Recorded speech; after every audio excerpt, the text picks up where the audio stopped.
Ajaran Raden Mas Panji Sosrokartono, kakak kandung Raden Ajeng Kartini Indonya mung kebak kangelan, sing ora gelem kangelan aja Indonya. Di dunia penuh dengan kesusahan, yang tidak mau susah jangan di dunia. Sekilas biografi Raden Mas Panji Sosrokartono lahir di Mayong pada hari Rabu Pahing tanggal 10 April tahun 1877. Beliau adalah putra RM Adipati Aryo Sosroningrat, Bupati Jepara. Semenjak kecil beliau sudah mempunyai keistimewaan, beliau cerdas dan mempunyai kemampuan membaca masa depan. Kakak dari ibu kita Kartini ini, setelah tamat dari Aropesce Lagare School di Jepara, melanjutkan pendidikannya ke HBS di Semarang. Pada tahun 1898 meneruskan sekolahnya ke negeri Belanda. Mula-mula masuk di sekolah teknik tinggi di Leiden, tetapi merasa tidak cocok, sehingga pindah ke jurusan bahasa dan kesusastraan timur. Beliau merupakan mahasiswa Indonesia pertama yang meneruskan pendidikan ke negeri Belanda, yang pada urutannya disusul oleh putra-putra Indonesia lainnya, menggenggam gelar Doctorandus in the Oosterseetalen dari perguruan tinggi Leiden. Beliau mengembara ke seluruh Eropa, menjelajahi pelbagai pekerjaan. Selama Perang Dunia Pertama, beliau bekerja sebagai wartawan perang pada koran New York Herald dan New York Herald Tribune. Kemudian, setelah perang usai, beliau menjadi penerjemah di Wina, tapi beliau pindah lagi, bekerja sebagai ahli bahasa pada kedutaan Perancis di Den Haag, dan akhirnya beliau hijrah ke Jenewa. Sebagai sarjana yang menguasai 26 bahasa, beliau bekerja sebagai penerjemah untuk kepentingan Perserikatan Bangsa-Bangsa di Jenewa. Sampai suatu ketika terdengar berita tentang sakitnya seorang anak berumur 12 tahun. Anak itu adalah anak dari kenalannya yang menderita sakit keras, yang tak kunjung sembuh meski sudah diobati oleh beberapa dokter. Dengan dorongan hati yang penuh dengan cinta kasih dan hasrat yang besar untuk meringankan penderitaan orang lain, saat itu juga beliau menjenguk anak kenalannya yang sakit parah itu. Sesampainya di sana, beliau langsung meletakkan tangannya di atas dahi anak itu dan terjadilah sebuah keajaiban. Tiba-tiba si bocah yang sakit itu mulai membaik dengan hitungan detik, dan hari itu juga ia pun sembuh. Kejadian itu membuat orang-orang yang tengah hadir di sana terheran-heran, termasuk juga dokter-dokter yang telah gagal menyembuhkan penyakit anak itu. Setelah itu, ada seorang ahli psikiatri dan hipnose yang menjelaskan bahwa sebenarnya RMP Sosrokartono mempunyai daya personalik magnetisme yang besar sekali yang tak disadari olehnya. Mendengar penjelasan tersebut, akhirnya beliau merenungkan dirinya dan memutuskan menghentikan pekerjaannya di Jenewa dan pergi ke Paris untuk belajar psikometri dan psikoteknik di sebuah perguruan tinggi di kota itu. Akan tetapi, karena beliau adalah lulusan bahasa dan sastra, maka di sana beliau hanya diterima sebagai tutorder saja, sebab di perguruan tinggi tersebut secara khusus hanya disediakan untuk mahasiswa-mahasiswa lulusan medis dokter. Beliau kecewa, karena di sana beliau hanya dapat mengikuti mata kuliah yang sangat terbatas, tidak sesuai dengan harapan beliau. Di sela-sela hati yang digendam kecewa, datanglah ilham untuk kembali saja ke tanah airnya. Di tanah airnya lah beliau harus mencurahkan segenap tenaga dan pikiran untuk mengabdikan diri kepada rakyat Indonesia. Sesampainya di Indonesia, beliau bertempat tinggal di Bandung. Beliau menjadi sang penolong sesama manusia yang menderita sakit jasmani maupun rohani.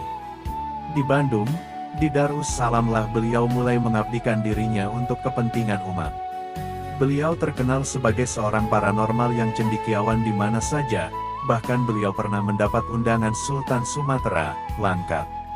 Di daerah sanalah beliau mulai menampakkan kepribadiannya secara pasti, karena di sebuah kerajaan beliau masih menunjukkan tradisi Jawanya, kerendah hatiannya, kesederhanaannya, tidak mau menikmati kemewahan. Bahkan dalam beberapa hari di tiap harinya beliau hanya makan 2 buah cabai atau sebuah pisang. Beliau tidak menikah, tidak punya murid dan wakil. Salah satu ajaran beliau dikenal dengan istilah Mandor Klungsu. Mandor Klungsu, para pangeran ingkang sesami rawuh perlu manggihi pun Klungsu. Para pangeran yang berdatangan perlu menemui si Klungsu. Salam alaikum, kula pun Mandor Klungsu. Salam alaikum, saya si Mandor Klungsu. Taklimi pun Mandor, paklungsu, taklimnya mandor, paklungsu, salam taklimipun lan padonganipun, paklungsu, salam taklimnya dan doanya, paklungsu. Kutipan-kutipan di atas menunjukkan bahwa RMP Sosrokartono menyebut dirinya sebagai mandor klungsu.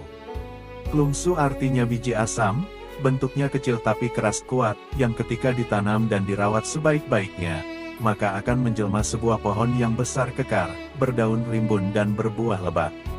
Bukan sekedar biji buah asam, melainkan kepala pimpinannya.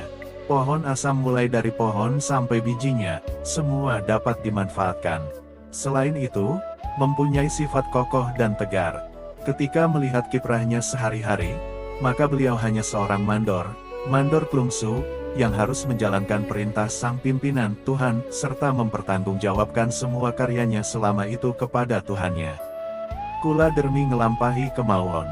Maksudnya, saya hanya menjalankan saja. Namung madosi barang ingkang sae, sedaya kula sumanggaken dateng Gusti.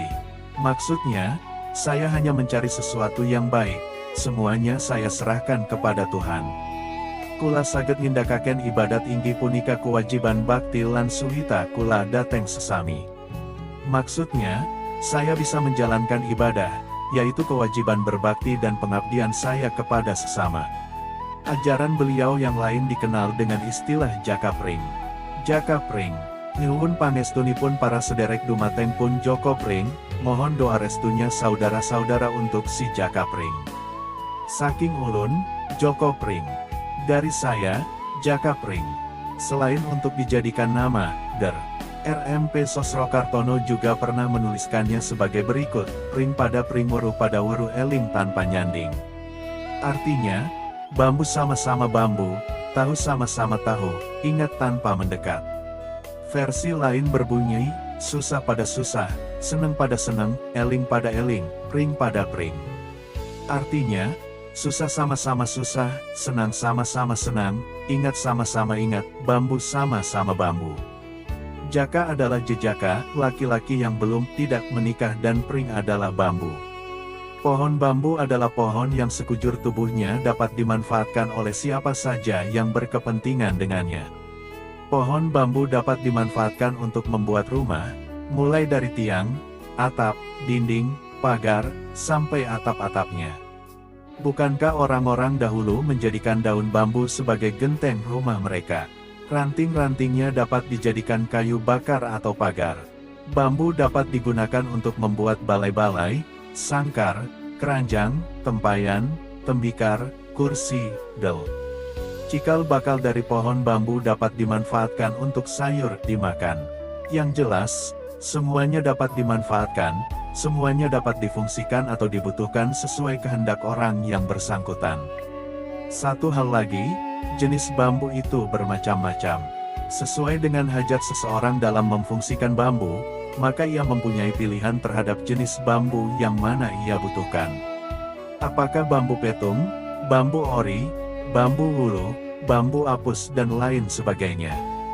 Kutipan di atas juga mengutarakan bahwa, apapun jenis kita, bangsa kita, agama kita, ras, warna kulit, perbedaan bahasa dan suku kita tetap sama, sama-sama tahu, sama-sama manusia, apapun jenis, warna dan bentuknya bambu, tetap bambu. Tak ada perbedaan, semua sama belaka. Manusia yang satu dengan manusia yang lain adalah sama. Seperti ketika beliau melakukan perjalanan keluar Jawa, kemudian beliau bertemu oleh sekian jenis manusia dengan status sosial yang berbeda. Bagi beliau, semua manusia disejajarkan. Sikap egalitarisme tetap dijaga dan dilestarikan. Dalam kondisi dan situasi bagaimanapun dan dimanapun, ingat akan keterciptaan, teringat akan sesama, saling mengingatkan dan ingat kepada Tuhan yang Maha Esa, yang Maha Pemurah. Ketika manusia itu ingat kepada Tuhannya, maka Tuhan pun akan ingat kepadanya. Demikian sekilas ajaran Raden Mas Panji Sosrokartono, sang jenius yang bijaksana dari tanah Jawa. Semoga bermanfaat. Terima kasih.